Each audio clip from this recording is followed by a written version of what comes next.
So the lemur can fly? When was that a thing? Did I totally miss that? Like, there's a scene where they, like, the lemur grabs the scroll and he grows wings and he flies out. I'm like, when? Did they introduce that? That really threw me for a loop. So, yeah, sorry if I missed that part. That was one of the big things that stood out, but not the biggest thing. This episode is the Waterbending scroll. And I hate to sound like a broken record, but yeah, it's another really good episode. What I'm liking about the ones that affiliate a lot of action in, and good action as well, is that the climax of these, they solidly build. They have good pacing so that when you get to the end, you feel like this is a big climax. They're almost like movie climaxes.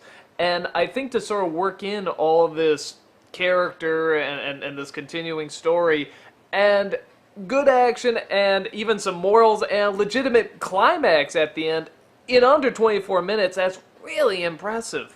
This episode, you got, they come across the, this village where Aang is trying to learn how to waterbend. And Katara knows a bit about, tries teaching him, totally upstages her. You know, he's very humble about it. She starts to get a little angry. And they find this water scroll that she steals from some pirates, which is sort of the half lesson in this. Is it okay to steal from someone that already stole it? My thought is they're going to the North Pole anyway, so if she returns that'll be redeemed, in my opinion.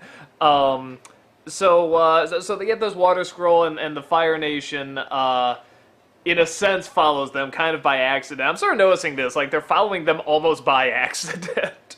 And the uncle wants to change course because he's missing this piece, like a game piece or something like that. And he alters the whole course to go and get this one game piece, and I don't know about that. Unless the game piece plays a bigger role later, I'm not... Like, I know the idea behind the uncle. The uncle's very funny in this one, by the way.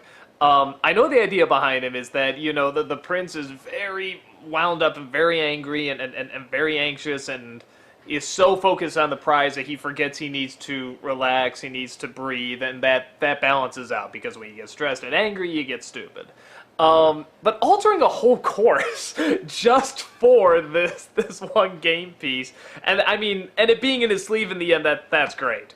You know, just about everything with the humor and the uncle in this is great, but I thought that was kind of odd, like, even for him to alter the whole course, to go after it, even if it did lead to finding the Avatar, unless he has some sort of sense that they're not going into yet. I mean, that's sort of the fun of the show, is that it's like, you don't know yet, you don't know if this stuff's gonna come in, but for now that was a little weird, but of course they come across the kid and, you know, hi, Jinx and Sue.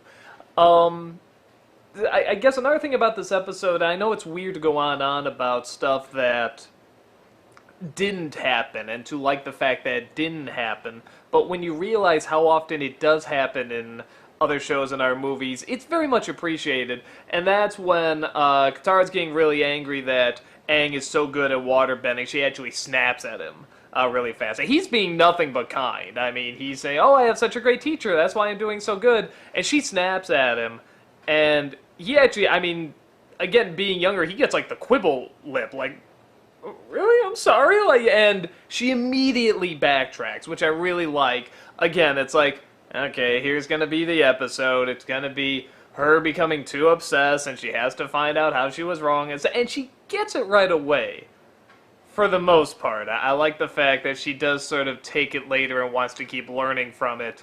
And they capture the frustration of her trying to learn it very well, too, because if anyone trying to pick up a new skill, I mean, you know how frustrating it is to try something at first and to just keep failing and failing and failing, and that even though technically you're getting better, but in your mind you're still failing and failing and failing. I thought they showed that pretty well, and they captured her frustration really well.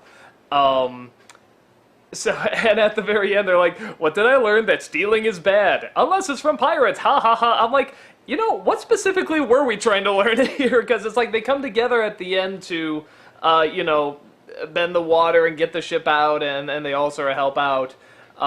You know, and they work together, you know, it's not just her being angry, obviously.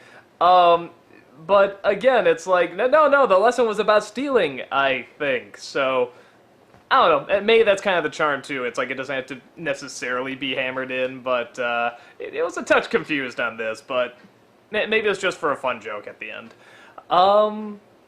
What else? What else? I like that things like he buys this whistle that just looks like a little whistle that doesn't work, but it actually brings it calls to the flying bison. I'm assuming because the first time he blows it, the flying bison doesn't come. It only comes the second time. So, yeah, that's my assumption, though that might be... Unless I'm missing something again, but, nitpick. We got pirates in this episode this time, too. We got, like, what the hell was that? Like a parrot with hands or something and spike. Again, cool designs. You know, and they're cute. Maybe could have even used a little bit more of them. I like the haggling between them. Again, the comedy in this one was really good. As I mentioned before, particularly with the uncle. There's one point where, you know, Katara says, "This is all my fault," and Aang's like, no, it isn't. And the uncle's like, "Yeah, actually it is."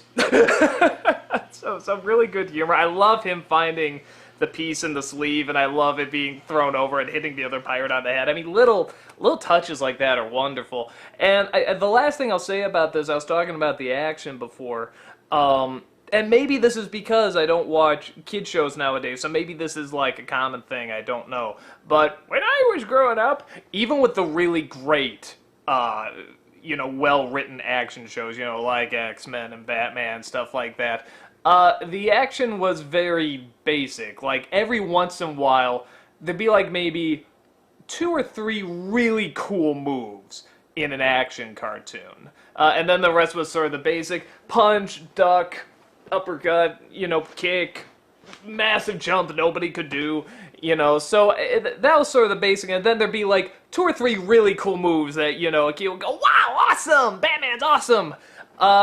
This show, man, these fight moves are very much like, they're well choreographed. It's almost like they have a different division just focusing on what the fight moves are going to be, because they're so well planned out.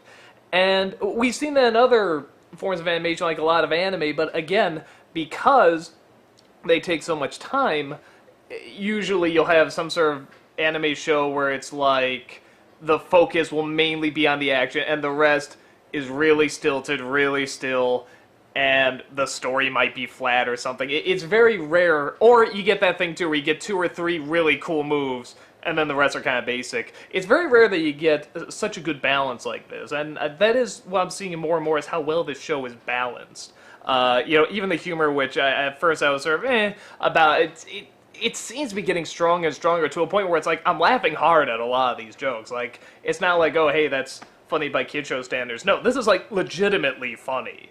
So yeah, again, I love the balance in this show. I love how there's so much attention to detail and all these things. And even one last thing, the prince, when the uncle says he changed the course just to go after this piece, I still like the fact the prince will still do it. He could, whatever, say, no, screw that order, let's go this way. He still has enough trust in his uncle, even though he doesn't always get what he's talking about or what he's doing, that he will still allow it. So I really like that. Even though it builds that frustration, there is that trust between those two, and I think that's really, really good. So, yeah, again, broken record, but it's just another really good episode. Great action, great comedy, still good stuff with the characters, great animation, all that good stuff. So they keep getting better and better, and just see you at number 10.